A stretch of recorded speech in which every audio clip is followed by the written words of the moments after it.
warahmatullahi wabarakatuh. Perkenalkan, nama saya Anissa Febrianti. Saya adalah mahasiswa kimia di Universitas Islam Negeri Maulana Malik Ibrahim Malang. Tepatnya saya menduduki di semester 2. Baik, kali ini saya akan meresum tentang 4 video materi dari mata kuliah kimia dasar. Selamat menyaksikan. Langsung saja yang pertama ada asam dan basa. Untuk mengetahui seberapa kuat sifat asam basa dengan melihat kemampuan masing-masing dalam menurunkan proton, khususnya dalam mengetahui kekuatan asam. Faktor yang mempengaruhi kekuatan asam basa ada 3. Apa saja? Yaitu yang pertama ada pelarut yang digunakan, yang kedua suhu yang digunakan, dan yang ketiga ada struktur molekul dari suatu asam hidroksi atau non-logam. Senyawa biner tersusun atas atom hidrogen dan atom lain pada tabel periode yang non-logam. Kuat lemahnya dilihat dengan kemampuan melepaskan proton ke elektronegativitas.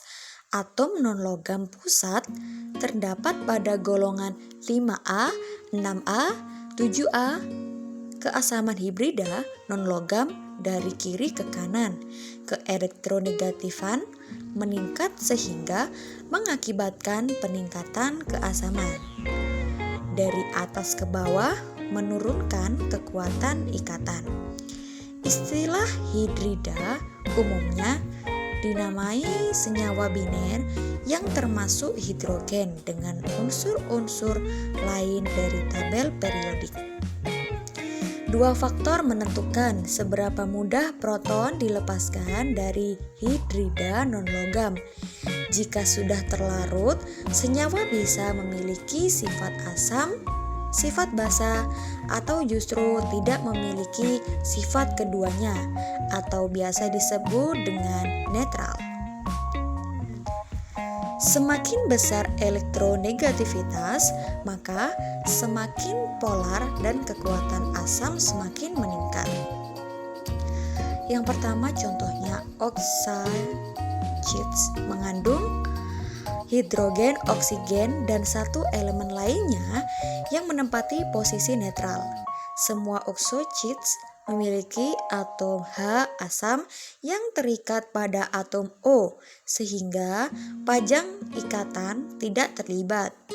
Karena garam mengandung 2 ion pH, larutannya berpotensi dipengaruhi oleh kation atau anion, bahkan mungkin keduanya. Larutan garam bisa netral, asam atau basa tergantung pada sifat asam. Basa dari kation, konstituen, dan anion. Klasifikasi asam basa dari berbagai jenis larutan garam. Yang pertama, cara menghasilkan larutan netral sama dengan asam kuat ditambah basa kuat menjadi larutan netral. Yang kedua, cara menghasilkan larutan asam sama dengan asam kuat ditambah basa lemah menjadi larutan asam. Yang ketiga, cara menghasilkan solusi dasar sama dengan asam lemah ditambah basa kuat menjadi larutan dasar. Yang keempat, garam kation asam lemah dan anion dasar yang lemah sama dengan asam lemah ditambah basa lemah menjadi larutan asam atau dasar. Yang kelima, garam dari amfiprotik anions sama dengan asam poliprotik ditambah basa kuat menjadi larutan asam atau dasar. Di sini ada juga sifat molekul dan kekuatan asam. Yang pertama yaitu ketika suatu zat dilarutkan ke dalam air, ia dapat berperilaku sebagai asam maupun basa atau tidak menunjukkan sifat asam basa. Yang kedua, kekuatan asam tergantung pada kemampuannya untuk menyumbangkan proton. Yang ketiga, kekuatan asam tergantung pada sifat pelarut suhu dan struktur molekul asam. Yang keempat, hidrida bukan logam asam oksi, senyawa, dan ion logam terhidrasi. Yang kelima, istilah hidrida umumnya dinamai senyawa biner yang hidrogen bentuk dengan unsur-unsur lain dari tabel periodik. Dua faktor menentukan seberapa mudah sebuah proton dilepaskan dari non-logam hidrida, yaitu keelektronegatifan pusat bukan logam dan kekuatan ikatan EH. Asam okso mengandung hidrogen, oksigen, dan suatu elemen lain E yang menempati posisi sentral. Semua asam oksi memiliki atom H asam yang terikat pada atom O, sehingga panjang ikatan tidak terlibat. Asam ini dicirikan oleh adanya satu atau lebih ikatan OH. Dua faktor lain yang menentukan kekuatan asam dari asam oksi yaitu keelektronegatifan pusat bukan logam E dan jumlah atom O di sekitar E. Selanjutnya yaitu oksida asam basa dan amfoter. Oksida adalah senyawa kimia yang mengandung setidaknya satu atom oksigen dan satu unsur lain dalam rumus kimianya. Oksida dapat diklasifikasikan sebagai asam basa atau amfoter.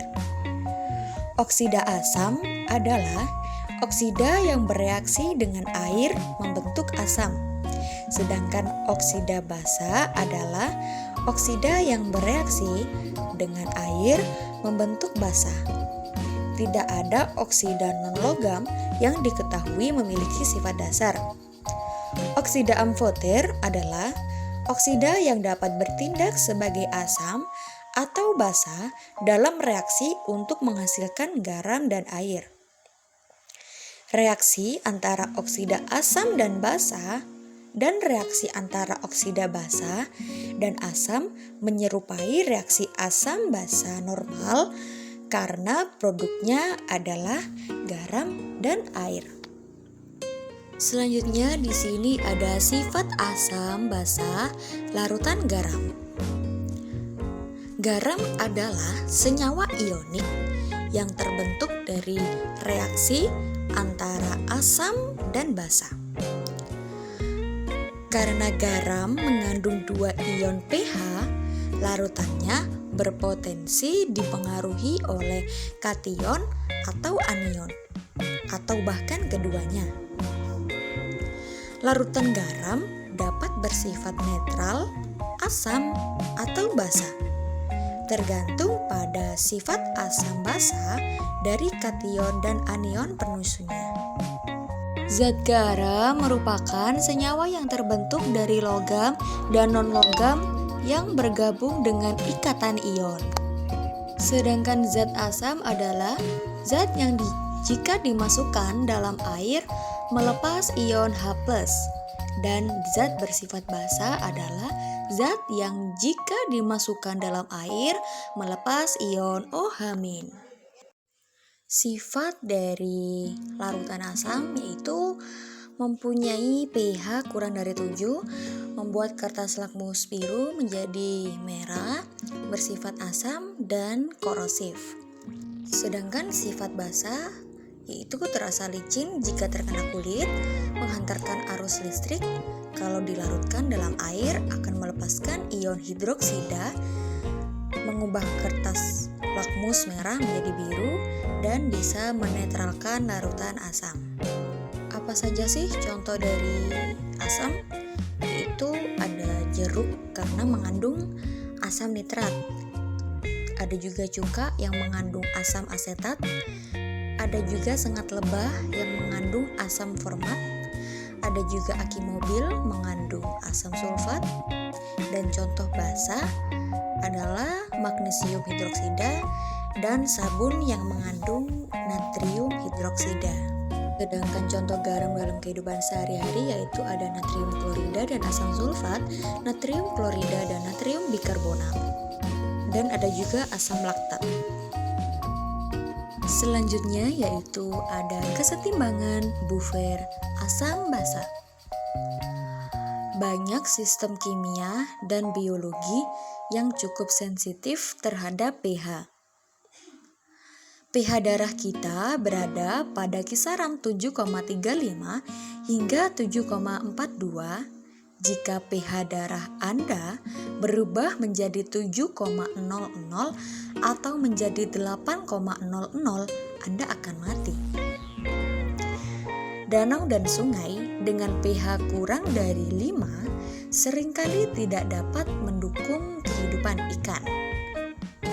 Larutan penyangga dapat menahan perubahan pH yang drastis dengan penambahan sedikit jumlah asam kuat atau basa kuat. Umumnya, sistem buffer terdiri dari asam lemah atau basah lemah dan konjugasi garamnya. Buffer bekerja karena sejumlah besar asam dan basa komponen mengkonsumsi sejumlah kecil ditambahkan OH- atau H+ masing-masing. Asam dan basa yang membentuk buffer tidak boleh saling mengkonsumsi melalui reaksi netralisasi. Dua jenis larutan penyangga yaitu larutan penyangga asam umumnya terbuat dari asam lemah dan konjugatnya, dan larutan penyangga basa umumnya terbuat dari basa lemah dan konjugasinya. Berikutnya yaitu ada kapasitas penyangga. Apa itu kapasitas penyangga? Kapasitas penyangga adalah ukuran kekuatan penyangga, kemampuannya untuk mempertahankan pH setelah penambahan asam atau basa kuat. pH buffer tidak bergantung pada kapasitas buffer. Kapasitas pada akhirnya bergantung pada konsentrasi komponen, baik konsentrasi absolut dan relatif. Semakin terkonsentrasi komponen buffer, maka akan semakin besar pula kapasitasnya. Buffer 1 memiliki kapasitas yang lebih besar karena lebih konsentrat. Dalam hal konsentrasi, relatif semakin dekat konsentrasi komponen satu sama lain, maka semakin besar pula kapasitasnya. Perubahan rasio konsentrasi lebih dari 2 kali lebih besar ketika konsentrasi awal komponen sangat berbeda. Ada juga kisaran buffering. Apa itu kisaran buffering? Kisaran buffering adalah rentang pH di mana buffer efektif. Hal ini juga terkait dengan konsentrasi komponen penyangga relatif. Semakin jauh rasio konsentrasi dari 1, semakin kurang efektif buffer atau semakin rendah kapasitas buffer itu sendiri. Buffer sebagai larutan penyangga atau larutan datar. Larutan penyangga atau buffer adalah dapat mempertahankan pH larutan. Fungsi dari larutan ini adalah untuk mempertahankan pH pada kondisi basah. Selanjutnya di sini ada kesetimbangan kelarutan. Ion sederhana terdiri dari satu atau beberapa atom yang terikat. Ion kompleks terdiri dari ion logam pusat yang terikat secara kovalen pada 2 atau lebih anion molekul yang disebut juga ligan. Beberapa contoh ligan ionik adalah hidroksida, klorida, dan sianida ion. Beberapa ligan molekuler adalah air karbon monoksida dan amonia. Semua ion kompleks adalah aduksi Lewis. Ion logam bertindak sebagai asam Lewis, menerima pasangan elektron, dan ligan bertindak sebagai basa Lewis, yaitu menyumbangkan pasangan elektron. Logam transisi memiliki kecenderungan khusus untuk membentuk ion kompleks. Ligan meningkatkan kelarutan senyawa ionik yang sedikit larut jika membentuk ion kompleks dengan kation. Produk ion expression yang pertama, ketika larutan jenuh nilai Ksp sama dengan nilai konstanta larutan produk Ksp. Umumnya Ksp konstanta K larutan dari senyawa ion yang kelarutan rendah. Yang ketiga, dipengaruhi oleh temperatur. Yang keempat, berdasarkan aturan kelarutan HCl tidak larut, tapi jika dilarutkan dalam air akan sedikit sekali larutnya. Yang kelima ada ketika larutan menjadi jenuh. Yang keenam, konstanta kesetimbangannya Ksp sama dengan Ag plus Cl- saat jenuh. Apa sih yang dimaksud dengan kesetimbangan? Dalam ilmu kimia, ada yang disebut dengan kesetimbangan kimia, yang berarti berhentinya suatu reaksi. Kesetimbangan terjadi saat tidak ada reaktan yang bereaksi, sehingga tidak ada produk yang dihasilkan. Kesetimbangan kimia terbagi menjadi dua, yaitu kesetimbangan dinamis dan kesetimbangan statis. Mungkin ada juga yang bertanya, apa sih yang dimaksud dengan proses pelarutan?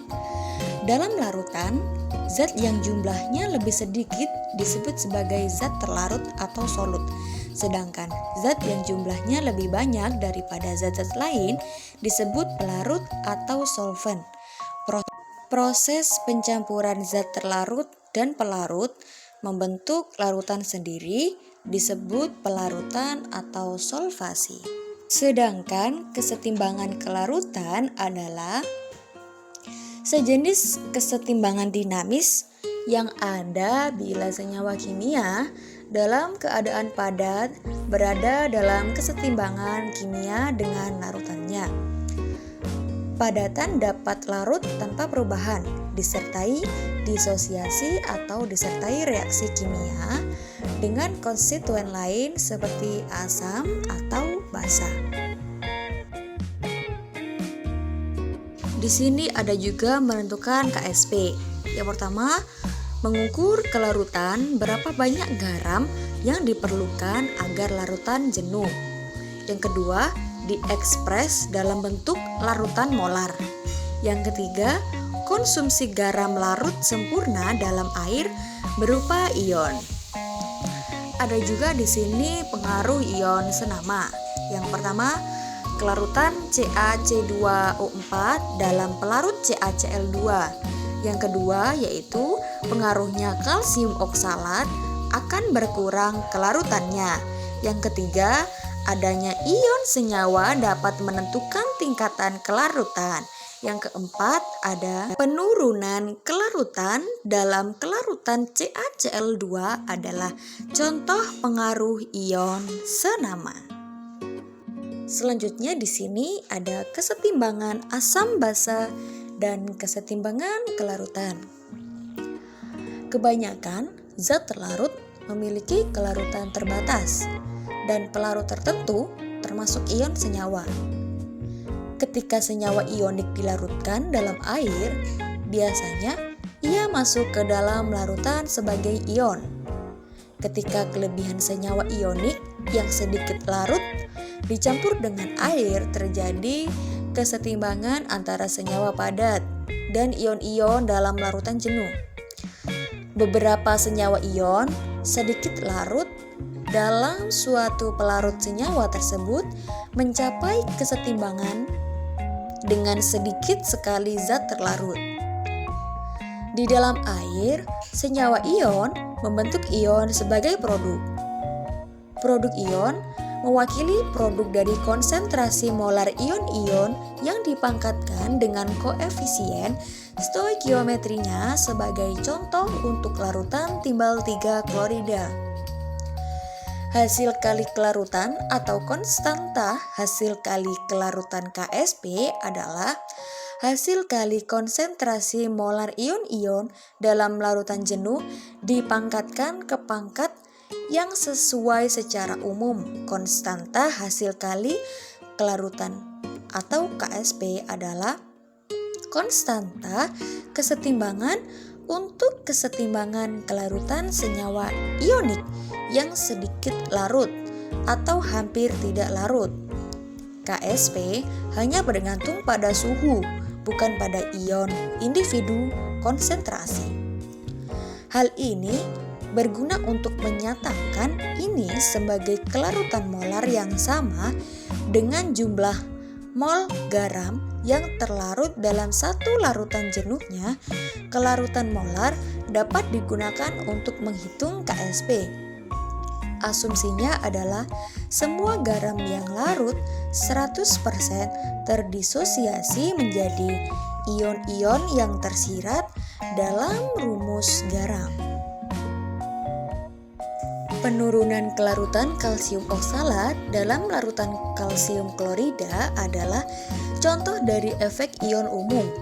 Untuk pelarutan padatan ionik dalam larutan berair, salah satu dari kondisi berikut. Mungkin ada larutan tidak jenuh, larutan jenuh, dan larutannya lewat jenuh. Larutan tidak jenuh merupakan larutan yang masih bisa melarutkan zat terlarut. Sedangkan larutan jenuh yaitu larutan yang tidak bisa lagi melarutkan. Sedangkan untuk larutan lewat jenuh adalah larutan yang jumlah zat terlarutnya melebihi kemampuan larutnya. Selain itu ada juga larutan tepat jenuh. Adalah larutan di mana fase terdispersi atau zat terlarutnya sesuai atau tepat dari nilai yang dibutuhkan, atau reaksi yang berlangsung tepat habis bereaksi dan terbentuk kesetimbangan di mana laju pelarutan dan laju pengendapan memiliki nilai yang sama sehingga ketika ditambahkan lagi zat terlarut. Contoh dari larutan garam tak jenuh yang airnya masih bisa dipakai melarutkan sewaktu ditambahkan garam kembali. Sedangkan contoh dari larutan garam jenuh yakni air masih bisa melarutkan asal dilakukan pemanasan. Sedangkan contoh dari larutan garam lewat jenuh, air tidak bisa lagi melarutkan meski dipanaskan saat ditambahkan zat pelarut garam. Jadi dapat disimpulkan ada 4 materi, yaitu larutan dapar atau larutan penyangga, yang kedua buffer, yang ketiga kesetimbangan larutan, dan yang keempat kesetimbangan ion. Larutan dapar atau larutan penyangga adalah larutan yang mengandung campuran asam lemah dan basa konjugatnya, atau juga sebaliknya. Perubahan pH larutan ini sangat kecil ketika asam atau basa kuat ditambahkan dalam jumlah sedikit atau sedang ke dalam larutan dapar. Larutan penyangga disebut juga larutan buffer, yaitu dapat mempertahankan pH larutan. Menurut teori asam basa Arrhenius, larutan yang mengandung campuran asam lemah dan garam yang anionnya senama dengan asam lemah tersebut akan membentuk larutan penyangga. Contohnya yaitu NH3CuOH dan CH3CuONa. Prinsip kerja larutan penyangga. Larutan penyangga mengandung komponen asam dan basa lemah dengan asam dan basa konjugasinya, sehingga dapat mengikat baik ion H+ maupun ion OH-, sehingga penambahan sedikit asam kuat atau basa kuat serta sedikit pengenceran tidak bisa mengubah pH-nya secara signifikan. Bagaimana larutan penyangga dapat mempertahankan pH-nya? Larutan penyangga ini dapat mempertahankan pH karena ada proses kesetimbangan reaksi antara asam atau basa lemah dengan asam atau basa konjugasinya dalam larutan cenderung tidak berubah atau kalaupun berubah hanya sedikit. Hal inilah yang menyebabkan pH dari suatu larutan penyangga dapat dipertahankan. Ada juga di sini tentang kesetimbangan kelarutan. Kesetimbangan kelarutan adalah sejenis kesetimbangan dinamis yang ada bila senyawa kimia dalam keadaan padat berada dalam kesetimbangan kimia dengan larutannya. Padatan dapat larut tanpa perubahan disertai disosiasi atau disertai reaksi kimia dengan konstituen lain seperti asam atau basa. Di sini diterangkan juga ada ion senama. Apa itu ion senama? Ion senama adalah ion sejenis dengan ion-ion yang berada dalam kesetimbangan yang dapat menurunkan kelarutan zat terlarutnya. Apa saja pengaruh ion senama terhadap kelarutan? Penambahan ion senama bisa mengurangi kelarutan suatu zat. Artinya semakin banyak ion senama di dalam larutan, zat-zat terlarut semakin sulit untuk larut. Ada juga faktor yang mempengaruhi kelarutan. Yang pertama, suhu pemanasan pelarut dapat mempercepat larutnya zat terlarut. Yang kedua, ada ukuran zat terlarut dengan ukuran kecil atau serbuk. Lebih mudah melarut dibandingkan dengan zat terlarut yang berukuran besar.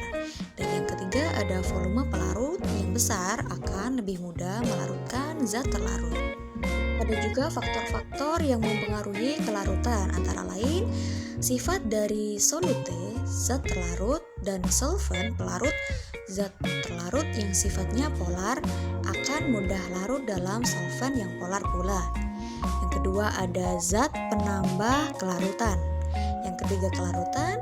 Yang keempat, temperatur. Yang kelima, salting out. Yang keenam, salting in.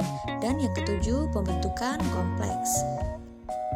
Ada juga pengaruh ion senama sejenis, yaitu adanya penambahan zat yang mengandung ion sejenis atau senama, maka akan menyebabkan kelarutan zat mengalami penurunan atau berkurang dari kelarutan sebelumnya. Dengan kata lain, zat tersebut akan semakin banyak yang mengendap. Ion senama juga memiliki efek dalam pengendapan. Untuk membuat suatu senyawa, membuang ion yang tak diinginkan di dalam air, atau untuk menganalisis suatu larutan, dapat ditambahkan garam terlarut yang mengandung ion yang akan bereaksi dengan ion dalam bentuk larutan itu untuk membentuk suatu endapan. Bagaimana pengaruh ion sejenis terhadap kelarutan suatu senyawa? Adanya ion sekutu atau sejenis akan mempengaruhi kelarutan. Pada umumnya, dapat dikatakan bahwa kelarutan suatu endapan akan berkurang banyak sekali jika salah satu ion sekutu terdapat dalam jumlah berlebihan, meskipun efek ini diimbangi dengan pembentukan suatu kompleks yang dapat larut. Ada juga diterangkan tentang KSP. KSP itu apa dalam kimia? KSP merupakan hasil kali kelarutan yang merupakan konstanta kesetimbangan pelarutan garam sukar larut. Apa hubungan antara kelarutan dengan KSP? Jika semakin kecil nilai kelarutan suatu zat, maka zat tersebut semakin sukar larut dalam pelarutnya. Jika pelarutnya adalah air, maka nilai KSP-nya juga semakin kecil. Begitu juga sebaliknya, jika semakin besar nilai kelarutan suatu zat, maka zat tersebut semakin mudah larut dalam pelarutnya. Segitu saja kurang lebih kesimpulan yang dapat saya sampaikan. Dari resumen yang saya sampaikan sudah selesai. Kurang lebihnya, saya mohon maaf apabila ada salah penulisan, salah pelafalan maupun salah ucapan sebesar-besarnya. Kurang lebihnya mohon dimaafkan. Wassalamualaikum warahmatullahi wabarakatuh.